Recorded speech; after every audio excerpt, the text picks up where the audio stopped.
Hey guys, so I'm sure that by now you've probably seen the pictures and maybe even video of the guy with the Ram 3500 dually who snapped his truck in half like a stick. And it was something that there's been a lot of debate about it, and a lot of guys blaming this, blaming that.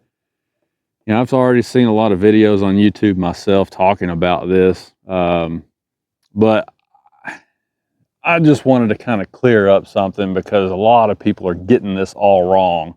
And the most recent video I saw on it actually came out of TFL Studios. By the way, I love TFL. I love the videos that they put together. I'm subscribed to their channels myself. I watch their stuff all the time. So this isn't casting shade at them. I love those guys. I would love to do a collaboration with them one day, actually. But when it comes to this specific topic, they even got this all wrong. So basically, the gist of it is that they're blaming the fact that this guy's truck split in half like that on the fact that he exceeded the rated payload capacity of his specific truck. And that's not true.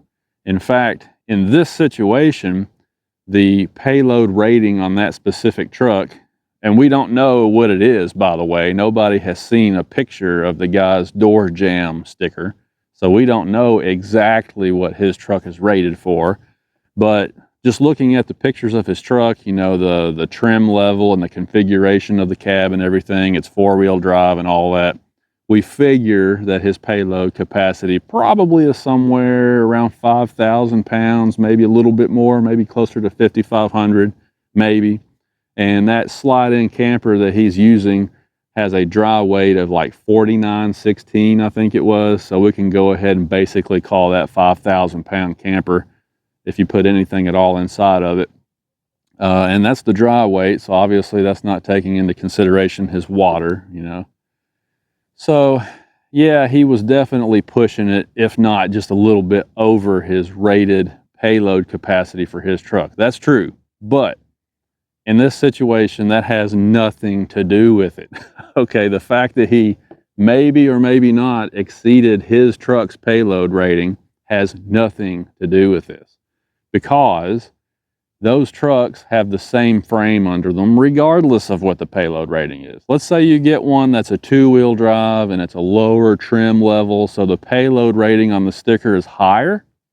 It would have still had the exact same frame and chassis under it. No difference.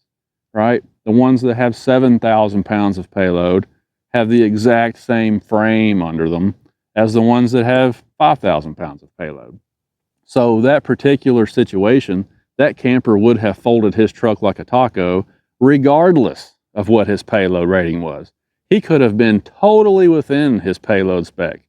He could have been 1,000 pounds under his rated payload spec, and that truck still would have folded like a cheap lawn chair, because the payload has nothing to do with it. Okay, so I just want to stress that. Everybody's giving this guy a hard time for exceeding his, or maybe exceeding his payload capacity. Again, we don't know, but that had nothing to do with it. So what happened? Well, the reason that his truck folded is because he didn't distribute the weight that he had properly. Those companies that make those slide-in campers will usually tell you that somewhere in the bed, somewhere along the frame of the truck, you have to center your weight over that point. And that's where this guy got into trouble. If you look at the pictures, obviously he had way too much of his weight behind the rear axle. Plus, he had some kind of a hitch carrier on the back with what looked like a motorcycle maybe. So there's even more weight hanging off the back. And all of that weight back here behind the rear axle, combined with that heavy Cummins diesel engine way up front, it just put a tremendous amount of stress right here on the front, in front of the rear axle, at the front of the bed, basically. Underneath there where the frame bent, it just had a lot of, torsional energy being applied to it because he had a lot of weight back here and a lot of weight up there.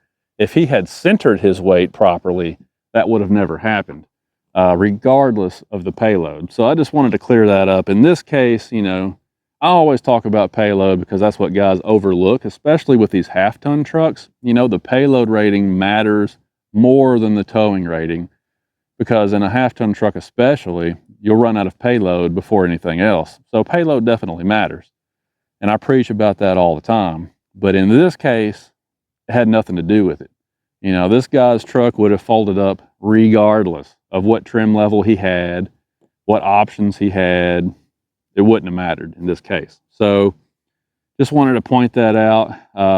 You know, when you're, oh, and here's the other thing I want to mention.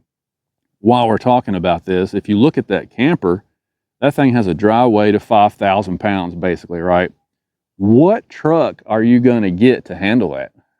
I mean, I guess you could go with like a Ram 4500 or 5500, but most of those that you see are chassis cab configuration because they're designed for, you know, like flatbeds for a tow truck or some kind of a big utility service bed or something like that. I rarely ever see those with a normal pickup style bed on them.